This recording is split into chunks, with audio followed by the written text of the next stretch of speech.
السلام علیکم ورحمۃ اللہ وبرکاتہ۔ شبہات کے ازالے پیج کو سبسکرائب کریں اور بیل آئیکن دبائیں سب سے پہلے ویڈیو دیکھنے کے لیے۔ مجھ سے سہو ہوا ہے، اس کا میں اعتراف کرتا ہوں، جلدی میں دھیان نہیں رہا ہوگا۔ حضرت فرماتے ہیں حضور کی معراج کی بات سن کر کمزور ایمان والے مرتد ہو گئے۔ کمزور ایمان والے یہ صفحہ نمبر 42 میں ہے۔ جی یہ بات بالکل سچ ہے۔ حوالہ اس کا جی تفسیر ابن کثیر کے اندر ہے وَلَمَّا بَادَرَتْ كُفَّارُ قُرَيْشٍ إِلَىٰ تَكْذِيبِهِ وَلَمَّا ارْتَدَّتْ جَمَاعَةٌ مِّمَّنْ كَانَ قَدْ أَسْلَمُوا۔ اور معرف القرآن جلد 5 صفحہ نمبر 439 کے اندر بھی یہ بات لکھی ہوئی ہے کہ کفار مکہ نے آپ علیہ السلام کی تکذیب کی یہ خبر سن کے اور نو مسلم لوگ مرتد ہو گئے۔ یہ شفیع عثمانی صاحب کی جو تفسیر ہے معرف القرآن اس کے اندر بھی یہ بات لکھی ہوئی ہے، اور ابن کثیر کی اس روایت کے اندر ایک جگہ مجھ سے سہو ہوا ہے، اس کا میں اعتراف کرتا ہوں، جلدی میں دھیان نہیں رہا ہوگا۔ وہ ہے وہ معراج شریف کا واقعہ۔ حضرت نے جو فرمایا تھا معراج شریف کے واقعے کے بعد بہت سارے یا چند بھی مرتد ہو گئے ہیں، یہ بالکل صحیح ہے، مجھے اس کا اعتراف ہے۔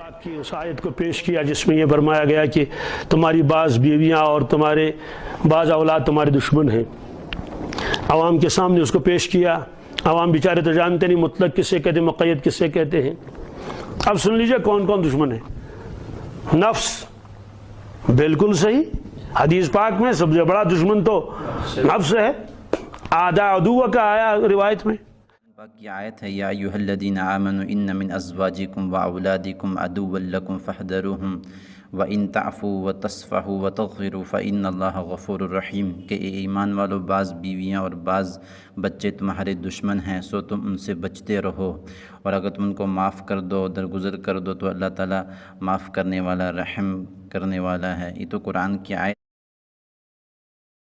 اب حضرت نے جو مقید اور مطلق کی بحث چھیڑی ہے، اس بارے میں تو پھر یوں بھی کہا جا سکتا ہے کہ تمام نفوس انسان کے دشمن نہیں ہوا کرتے ہیں، جیسے کہ اللہ تعالیٰ قرآن کے اندر سورہ فجر کی آیت نمبر 27 کے اندر اللہ تعالیٰ فرماتے ہیں یا ایتھا النفس المطمئنہ ارجعی الی ربک راضیۃ مرضیہ فادخلی فی عبادی وادخلی جنتی۔ تو پتہ چلا کہ تمام نفوس بھی انسان کے پھر دشمن نہیں ہوا کرتے ہیں۔ ہاں بعض نفوس دشمن ہوا کرتے ہیں، جیسے سورہ یوسف کی آیت ہے کہ اللہ تعالیٰ فرماتے ہیں وما ابرئ نفسی ان النفس لامارۃ بالسوء، اور سورہ قیامہ کی آیت ہے لا اقسم بیوم القیامہ ولا اقسم بالنفس اللوامہ۔ تو بعض انسان کے نفوس دشمن ہوا کرتے ہیں اور بعض نفوس دشمن نہیں ہوا کرتے ہیں، تو کیا پھر یہاں پہ بھی یہ بات کہی جائے گی؟ اور ہم حضرت سے یہ بھی گزارش کرتے ہیں کہ حضرت